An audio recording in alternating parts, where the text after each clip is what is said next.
அனைவருக்கும் வணக்கம். தமிழக வெற்றி கழகத்தின் மாநாட்டில் விஜய் அவர்கள் ரேம்ப் வாக் போகும்போது தாவேகா தொண்டர் ஒருவர் ரேம்பில் ஏற முயற்சி பண்றாரு. அவரை பவுன்சர்கள் விஜயின் பாதுகாவலர்கள் குண்டு கட்ட தூக்கி எறிந்தார்கள். அந்த காணொளி வேகமாக சோசியல் மீடியாவில் பரவியது. அதற்கு பிறகு அந்த இளைஞரின் அம்மா ஒரு பேட்டி கொடுக்குறாங்க.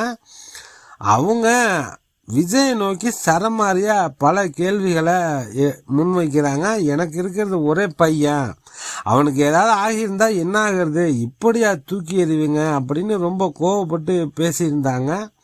அதன் தொடர்ச்சியா பெரம்பலூர் காவல் நிலையத்தில் அந்த இளைஞர் புகார் அளிக்க விஜய் மீது 3 பிரிவுகளில் வழக்கு பதிவு செய்யப்பட்டுள்ளது. விழுப்புரத்தை சேர்ந்த அஜய்னு ஒரு இளைஞர்.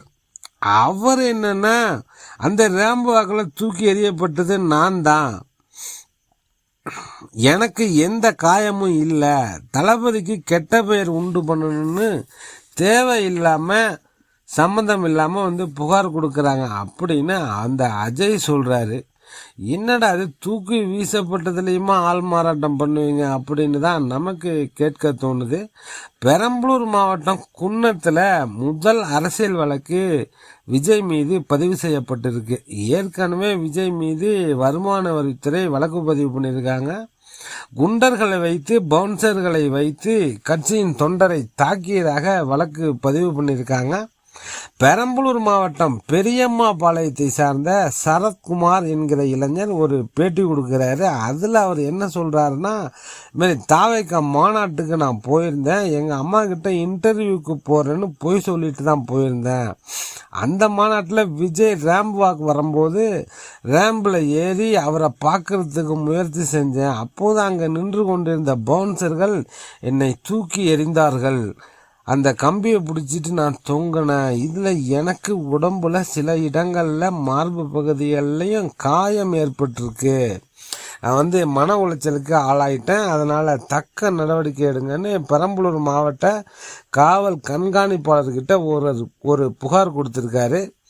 பெரம்பலூர் குன்னத்தில் வழக்கு பதிவு செய்யப்பட்டிருக்கு. வழக்கு மாநாடு நடந்த இடத்துக்கு மாற்றம் செஞ்சுருக்காங்க. இந்த மாநாட்டில் இவரை தூக்கி வீசின வீடியோ வைரல் ஆனதும் பல பேர் தங்களோட கண்டனத்தை பதிவு செஞ்சாங்க. 10 அடி உயரத்தில் இருக்கிற ரேம்பில் இருந்து மூட்டையை தூக்கி வீசுவது போல வீசுறது நியாயமா? அந்த ரேம்பில் யாரும் ஏறக்கூடாதுன்னு கிரிசெல்லாம் வேற தடவி வச்சிருக்கீங்க. அதுக்கப்புறமும் இந்த மாதிரி மேலே ஏறினா என்ன பண்ணுறது? தூக்கி வீசினதில் ஒருவேளை தலையில் அடிபட்டு இருந்தால் என்ன வருது அப்படின்னு பல பேர் கேள்வி எழுப்புனாங்க. இந்த பையனோட அம்மா பேட்டி கொடுத்துருக்காங்க. அதில் அவங்க விஜயை சும்மா புடின்னு பிடிச்சிருக்காங்க. பிள்ளையோட அருமை தெரியுமா, அவனோட உசுருக்கு ஏதாவது ஒன்றுனா நாங்கள்லாம் என்ன பண்ணுறது, புள்ள இல்லாமல் நாங்கள் நிற்கணும், பந்தை தூக்கி எறிகிற மாதிரி எறிகிறீங்க அப்படின்னு இன்னும் எக்கச்சக்கமான கேள்விகள் கேட்டாங்க. உடனடியாக அந்த பையன் சரத்குமார் மறுப்பு சொன்னார். எங்கள் அம்மா தெரியாமல் பேசுது, எனக்கு அதுக்கும் எந்த சம்மந்தமும் இல்லை, இந்த சட்டை போட்டிருந்ததுனால நான் தான் நினச்சிக்கிட்டு நான் மாநாட்டுக்கு போனது உண்மைதான், ஆனால் தூக்கி எறியப்பட்ட ஆள் நான் இல்லை அப்படின்னு ஒரு வீடியோ போடுறாரு. மறுநாள் பார்த்தா அந்த சரத்குமார் இல்லை நான் தான், அது என்னையை தான் தூக்கி எறிஞ்சாங்க, கட்சியின் நலன் கருதி கட்சிக்கு அவப்பெயர் வந்துடக்கூடாதுன்னு நான் நேற்று அப்படி சொன்னேன், அதே சட்டை அதே பேண்ட்டு இப்போவும் அதை தான் போட்டிருக்கேன் பார்த்தீங்களான்னு என்ன தான் தூக்கி எறிஞ்சாங்க அப்படின்னு ஒரு வீடியோ போடுறாரு. உடனே காவல் நிலையத்தில் புகார் கொடுக்கப்படுது. புகாரை ஏற்றுக்கொண்டு உடனடியாக எஃப்ஐஆர் போட்டாங்க. முதல் நாள் எங்கள் அம்மாட்ட யாரோ தவறாக தகவல் சொல்லி எதிர்கட்சிக்காரங்களோ பிடிக்காதவங்களோ இப்படி பேச சொல்லியிருக்காங்க அப்படின்னு சொன்னவர் இதை யாரும் நம்ப வேண்டாம் அப்படின்னு சொன்னார். அந்த பையன் நான் கிடையாதுன்னு சொன்னார். மறுநாள் தாவேகா தலைவர் ரேம்ப் வாக் வரும்போது என்ன தான் தூக்கி வீசினாங்கன்னு சொல்கிறாரு.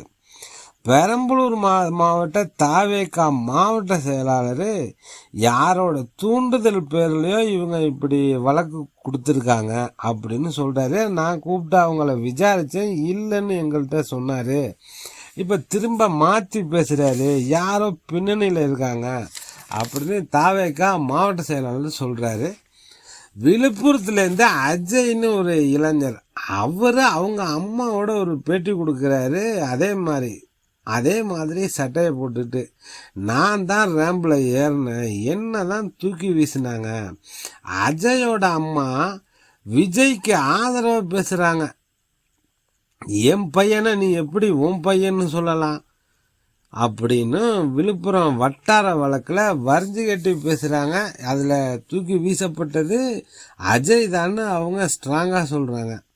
ரெண்டு பேரையும் பார்க்கும்போது டபுள்ஸ் மாதிரி ஒரே மாதிரி இருக்காங்க. அதே மாதிரி தலைமுடி, அதே மாதிரி சட்டை, அதே மாதிரி உருவம், கிட்டத்தட்ட ரெண்டு பேரும் ஒரே மாதிரி இருக்காங்க. மாநாடு குறித்து பல விமர்சனம் இருக்கு, பல குறைகளும் இருக்கு. சில பேர் உயிரிழந்திருக்காங்க. மாநாட்டு பற்றி குறை சொல்லணும்னா சொல்லிட்டே போகலாம், அவ்வளோ குறை இருக்கு. தாவேகா தொண்டர்கள் வெயில்ல கஷ்டப்பட்டாங்க. கட்டுக்கடங்காத கூட்டம், கட்டுப்படாத கூட்டமாகவும் இருந்தது. வந்திருந்த தாவேகா தொண்டர்களுக்கு அரசியல் புரிதல் இருக்கானே தெரியல, ஒரு ஆர்வ கோளாறு பேசுற மாதிரி பேசுறாங்க. விஜய் ரசிகர்கள்னா மெண்டல்னு ஒருத்தன் சொல்றான். ஒரு பனை மரத்துல ஏறி நிக்கிறான் ஒருத்தன். ரேம்பில் யாரும் ஏறக்கூடாதுன்னு கிரிசெல்லாம் தடவி இருக்காங்க. அதையும் மீறி ரேம்பில் ஏறுறாங்க. அந்த சட்டையெல்லாம் கலட்டி அந்த கிரிசை வலிச்சிட்டு அது மேலே ஏறுறாங்க. விஜய் என்ன பண்ண முடியும்? விஜயின் பாதுகாவலர்கள் தூக்கி வீசினது ரொம்ப கண்டிக்கத்தக்கது, தவறு தான், அதை கண்டிக்கணும். அதுக்காக விஜய் மீது வழக்கு பதிவு செய்வது நியாயமே கிடையாது.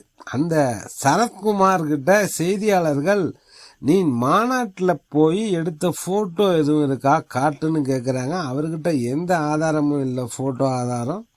அந்த சரத்குமார் அந்த ரேம்புக்கு பக்கத்தில் நிற்கிற மாதிரி எந்த ஃபோட்டோவையும் காட்டவும் இல்லை. விஜய் பக்கத்தில் இருக்கிற மாதிரி எந்த ஃபோட்டோவும் காட்டலை அவர். போலீஸ் தீவிரமாக இதை விசாரிச்சாலே தெரிஞ்சிடும் தூக்கி வீசப்பட்டது சரத்குமாரா அஜயான்னு கண்டுபிடிச்சிடலாம். ஆனால் போலீஸு சரத்குமார் தான் முடிவு பண்ணி எஃப்ஐஆர் வரைக்கும் போட்டாங்க. தூக்கி வீசிய விஜயின் பவுன்சர்கள் பாதுகாவலர்கள் மீது வழக்கு போட்டிருந்தா ஓகே. விஜய் மீது வழக்கு போடுறதெல்லாம் அரசியல் காரணங்களுக்காக தான். ஓகே ஃப்ரெண்ட்ஸ், டெல்டா 7 நண்பர்களுக்கு நன்றி. மீண்டும் வேறொரு காணொளியில் சந்திப்போம். நன்றி.